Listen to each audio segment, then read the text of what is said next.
Chapter 1. The Cry in the Wasteland. The desert is a place of fierce, unforgiving beauty, a vast expanse of sun-bleached limestone, jagged cliffs, and shifting sands where the heat rises from the earth like a physical weight. For centuries, this wilderness was seen as a landscape of testing, a barren space where humanity was stripped of all illusions and left alone with the divine. In this desolate wasteland, a voice began to echo through the canyons. It was not a voice of royalty or political power, but a raw, piercing cry that disrupted the peace of the land. The speaker was a man of the wilderness, clothed in coarse camel's hair bound by a simple leather belt, surviving on nothing but locusts and wild honey. He was the fulfillment of an ancient promise, a voice crying out to prepare a straight path through the desert. This message was not delivered in comfortable sanctuaries or magnificent temple courts. Instead, it drew people out into the heat, down to the banks of a rushing river. The call was urgent, sharp, and uncompromising, a demand to turn away from corruption because a new kingdom was at hand. From every corner, crowds journeyed down the steep, winding roads into the valley. Wealthy merchants, hardened foreign soldiers, guilt-ridden tax collectors, and religious elites were all drawn by a profound spiritual hunger. The atmosphere was heavy with anticipation. The people were waiting for a deliverer to break their chains and restore their lost glory. But the message offered no political rebellion. Instead, it offered a washing of renewal in the muddy waters. As the crowds waded into the current, they confessed their wrongdoings. They were submerged beneath the surface, a symbolic drowning of their old lives, and raised up anew. Yet, even as hundreds received this washing, the eyes of the one administering it were always scanning the horizon. He knew he was merely the herald, constantly warning that one mightier was coming, someone whose sandals he was not worthy to carry, who would wash them not with water, but with spirit and fire. Chapter 2. The Silent Traveler.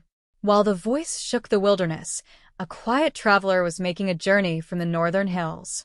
For 30 years, this traveler had lived a life of profound obscurity.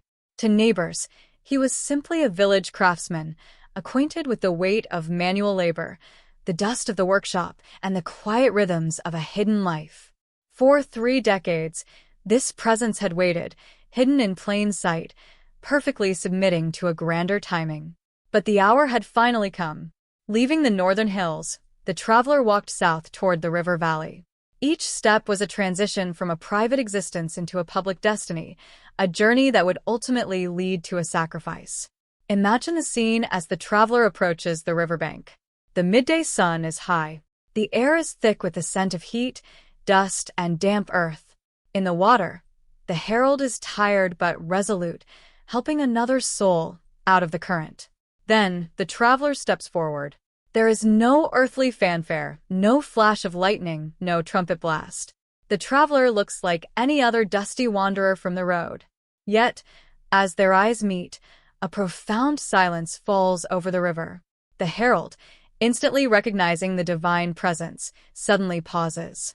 The fierce authority vanishes, replaced by a deep, trembling humility. Chapter 3. The Reversal in the Current. The traveler steps into the cool, swirling waters and approaches. The two figures stand face to face in the river, the last voice of an old era and the author of a new one. The herald shakes his head, stepping back in protest.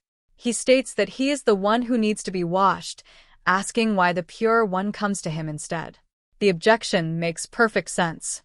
The washing is an act for the broken, an admission of guilt, a plea for cleansing. Why should a spotless life subject itself to a ritual meant for the fallen? The traveler looks back with eyes full of absolute resolve and profound tenderness, replying that it must be permitted now, for it is necessary to fulfill all righteousness. This request carries a dual weight. Absolute solidarity. The traveler enters the water not to be cleansed, but to cleanse the water itself. By stepping into the river where thousands had confessed their faults, the traveler identifies entirely with human brokenness, standing in the line of the fallen. Perfect submission. It is an act of total alignment with a higher, redemptive purpose. Understanding the weight of these words, the herald relents. He places his hand upon the shoulder of the traveler. Chapter 4: The Open Heavens. The crowd watches in rapt silence as the traveler is lowered backward into the river. For a brief, suspended moment, the traveler is completely submerged beneath the surface. This moment is a profound foreshadowing, pointing directly to a future burial in the earth. The rising up out of the water prefigures a glorious resurrection. As the traveler rises, water streaming down, the spiritual fabric of the universe shifts. Suddenly, the heavens are torn violently apart, a decisive ripping of the barrier between the earthly and the divine. Down through the torn sky, a gentle presence descends, taking the visible form of a dove and lighting upon the traveler, anointing him for the mission ahead. Then, a voice tears through the atmosphere, echoing from infinite depths, "This is the Beloved, in whom there is great delight." In this singular, breathtaking moment, a grand mystery is revealed, a presence standing in the waters, a spirit descending like a dove, and a voice speaking love and approval from above. Chapter 5: Into the Wild. The voice fades, the heavens close, and the ordinary sounds of the wind and the rushing river return. But everything has changed. This washing was not for the traveler's benefit, but for the world's. It serves as an initiation, establishing identity and purpose before a single miracle is performed, before any healing takes place, or any teaching is shared. The traveler is loved and approved simply because of who he is.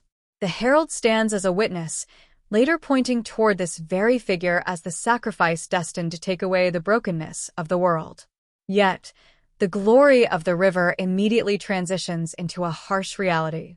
Immediately after the heavens close, the spirit drives the traveler further into the wilderness. The narrative shifts from the waters of affirmation straight into 40 days of fasting, isolation, and severe testing. The event at the river stands as the great threshold. It is the moment a hidden life steps into the light of destiny, proving that the divine does not watch human struggles from a distance, but steps directly into the muddy, turbulent currents of existence to open a way forward.